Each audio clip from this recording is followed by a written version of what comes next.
Quand on dirige une entreprise, on sait que chaque euro investi doit être rentable. Mais si ce qu'on voit souvent comme une simple dépense, le logiciel, était en fait le plus grand atout de l'entreprise. Aujourd'hui, on va voir ensemble comment une application métier peut passer du statut de centre de coût à celui de véritable moteur de croissance stratégique. Voilà, tout est dit ici. Ce n'est pas juste un service qu'on achète, non, c'est une partie de la valeur même de l'entreprise qu'on est en train de construire. Et adopter cette vision, c'est un changement de perspective qui est absolument essentiel. Alors, voici le programme. On va d'abord voir pourquoi un logiciel est bien plus qu'un outil. Ensuite, on définira ce qu'est une application métier. Puis, on parlera budget, bien sûr, et surtout retour sur investissement. Et pour finir, on verra les clés pour que ce type de projet soit un vrai succès. On y va ? Allez, première étape. Il faut vraiment arrêter de voir le logiciel comme une simple ligne de dépenses dans un tableau Excel. Il est temps de dépasser cette vision un peu court-termiste pour comprendre sa vraie nature, sa vraie valeur. Et c'est là toute la différence. Payer un abonnement pour un logiciel standard, c'est une charge, une sortie d'argent. Alors que développer une application sur mesure, c'est créer un actif qui appartient à 100% à l'entreprise.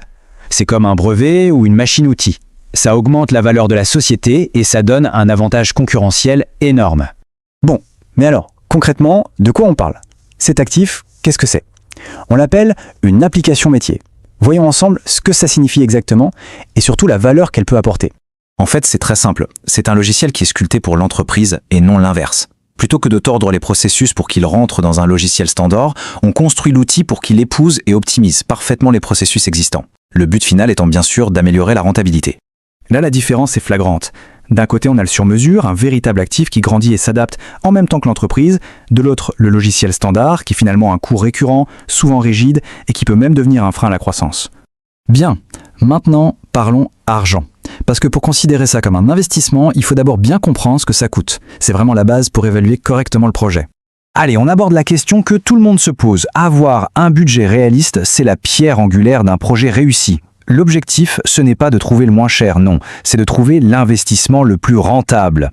En fait, le coût, ce n'est jamais un seul chiffre magique. C'est le résultat d'une addition de plusieurs facteurs, l'ambition du projet, sa complexité technique, les technologies qu'on va utiliser et, point très important, il faut toujours penser au coût de maintenance.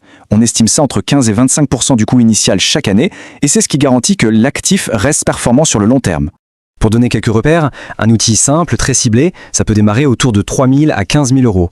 Pour une application plus complète, comme un CRM sur mesure, on sera plutôt sur des dizaines de milliers d'euros.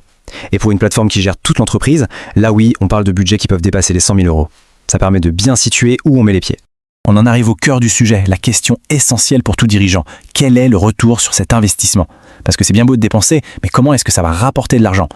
Alors attention, ce chiffre n'est pas une simulation, hein. C'est un cas réel. On parle d'une entreprise qui a mis 500 000 euros sur la table et qui sur 5 ans a généré des économies nettes de 3,6 millions d'euros. Ça montre bien l'effet de levier incroyable que peut avoir un logiciel sur mesure. Et comment ils ont fait ça? C'est assez simple à comprendre. L'outil a permis à l'entreprise de gérer une croissance multipliée par 10, mais sans avoir à embaucher 10 fois plus de monde. Les économies sur les coûts opérationnels sont juste colossales. Et le retour n'est pas que financier, loin de là. Quand on automatise les tâches, on gagne en productivité. Quand on centralise les données, on crée de la valeur. Quand on standardise les processus, on gagne en qualité. Bref, chaque amélioration rend l'entreprise plus solide, plus agile et mieux préparée pour l'avenir. Bon, on a bien vu l'intérêt stratégique. Maintenant, la question c'est comment on fait pour que ça marche? Comment s'assurer que l'investissement va vraiment porter ses fruits? Le succès, ça ne s'improvise pas. Ça suit un processus structuré, une méthode. Tout part d'une analyse fine des besoins, puis on choisit la bonne techno, on fait des maquettes, on développe, on teste, et enfin on déploie et on assure la maintenance. C'est cette rigueur qui garantit de créer un actif de grande valeur qui répondra parfaitement aux objectifs. Pour conclure, je vous laisse avec cette réflexion. Et si on arrêtait de voir le logiciel comme un coût à réduire à tout prix? Et si on commençait à le voir pour ce qu'il est vraiment? Un levier stratégique à actionner pour booster la croissance, l'efficacité et se créer un avantage concurrentiel décisif.